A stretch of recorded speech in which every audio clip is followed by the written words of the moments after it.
You ask Tiger to solve. This deals with linear equations with one unknown.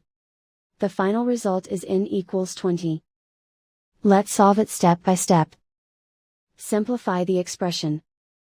Multiply the fractions.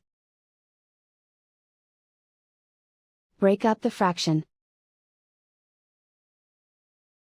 Find the greatest common factor of the numerator and denominator.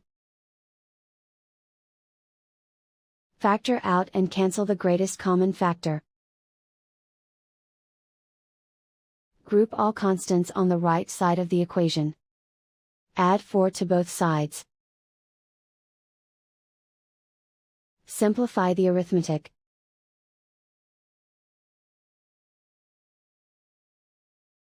Isolate the n.